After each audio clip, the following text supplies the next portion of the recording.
సువాసన అద్భుతం. కమ్మదనానికే కమ్మదనం. ఏంటండి బాబు! ఫస్ట్ దాని గురించి చెప్పండి. చెప్తా. ఫస్ట్ అయితే లైక్ చేయండి, ట్రై చేయండి, కమెంట్ చేయండి, సబ్స్క్రైబ్. Thank you.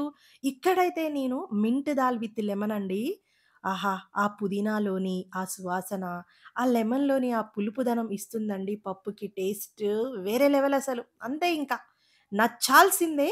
ట్రై చేయండి. అలా తేలిపోవచ్చండి. అంత బావుంటుంది కమ్మగా. ఇక్కడైతే నేను ప్రెషర్ కుక్కర్ తీసుకొని అందాజు తీసుకున్నానండి. పప్పు, పెసరపప్పు ఒక టీ స్పూన్, కందిపప్పు ఒక టీ స్పూన్ వచ్చేసి శనగపప్పు తీసుకొని మంచిగా వాష్ చేశాను 4 times. And half teaspoon పసుపు వేసి, ఫుల్ టీ స్పూన్ ఆయిల్ వేసి బాయిల్ చేశానండి. ఒక 4 విజిల్స్ వచ్చే వరకు బాయిల్ చేశాను. ఇది బాయిల్ అవుతున్నప్పుడు నేనైతే ఒక 2 గుప్పెళ్ళ పుదీనా ఆకులు తీసుకొని వాటర్‌లో నానబెట్టానండి. ఒక 15 మినిట్స్ మట్టేదైనా ఉంటే అడుక్కి వెళ్ళిపోతుంది. తర్వాత మనకి ఈజీ అవుతుంది వాష్ చేసుకోవడానికి. ఇక్కడైతే చూడండి పచ్చిమిర్చి తీసుకున్నాను. ఇంకా కారం వేయాల్సిన అవసరం ఉండదండి. పచ్చిమిర్చి and onions 2 medium size onions ఇలా కట్ చేసుకోండి చిన్నగా బావుంటుంది. నిలువుగా కంటే ఇలానే బావుంటుందండి. అండ్ ఇక్కడ పుదీనా అండ్ లెమన్ మనకి కరివేపాకు. ఇక్కడైతే అవి అలా కట్ చేసుకున్నాక నేను ఒక కడాయి తీసుకున్నానండి. కడాయి తీసుకొని దేంట్లో అయితే మనం పోపు వేసి పప్పు చేయాలనుకుంటున్నామో ఆ కడాయి తీసుకొని అందులో 2 టేబుల్ స్పూన్‌ల ఆయిల్ వేశానండి. అండ్ 2 టేబుల్ స్పూన్‌లొచ్చేసి ఘీ వేశాను. ఘీ ఫ్లేవర్ అనేది దీనికి వేరే లెవెల్ అనమాట టేస్ట్ అసలు. చాలా బావుంటుంది.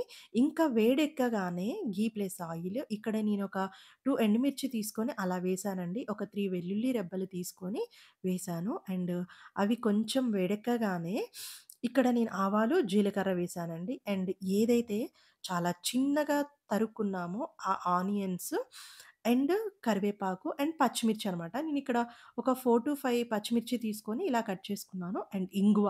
ఇంగువ స్మెల్ గూడా బావుంటుందండి ఆ ఫ్లేవరు. అండ్ చూడండి ఇక్కడ ఇలా ఫ్రై చేసుకోవాలి.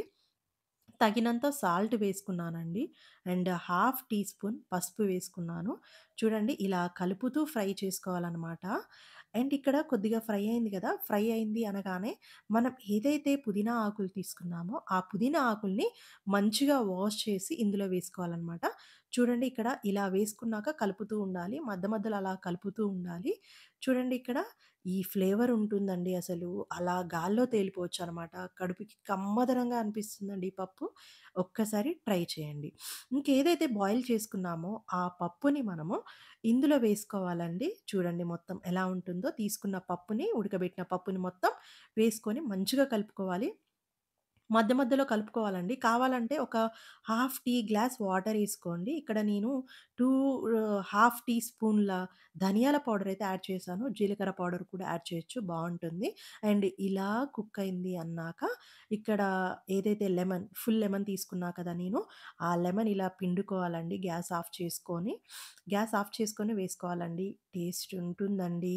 కమ్మదనం అంటే నమ్మండసలు మీరు. అంత బావుంటుంది. చాలా బావుంటుందండి. ట్రై చేయండి. చూడండి దీని టెక్స్చరు ఇలా లెమన్ యాడ్ చేసుకున్నాక మొత్తం మంచిగా కలుపుకోవాలండి. చూడండి నేనిక్కడ ఎలా కలుపుతున్నానో అలా మిక్స్ చేసుకోవాలి. గ్యాస్ ఆఫ్ చేసి లెమన్ వేయండి. లేదా లెమన్ వేసైనా గ్యాస్ ఆఫ్ చేసుకోవచ్చు. ఇక్కడ నేనైతే కొత్తిమీర వేశానండి. లాస్ట్‌లో కొత్తిమీరతో గార్నిష్ చేశాను. అసలు కమ్మదనం వేరే లెవెల్ అండి. అంతే ఇంకా. ఇంకా ఇది మీరు ట్రై చేశారంటే ఇంకే పప్పు తినరు. అంత బావుంటుంది ఈ పప్పు. నేనైతే ఈరోజు ఇదే పప్పు చేశాను. మా బాబయితే ఇంకా "మమ్మీ ఎలా మర్చిపోయావు మమ్మీ ఈ పప్పుని ఇన్ని రోజులు? ఫస్ట్ నుంచి చేయొచ్చు కదా మమ్మీ" అని మా బాబు. పాపయితే "మమ్మీ నేను తేలిపోతున్నా మమ్మీ.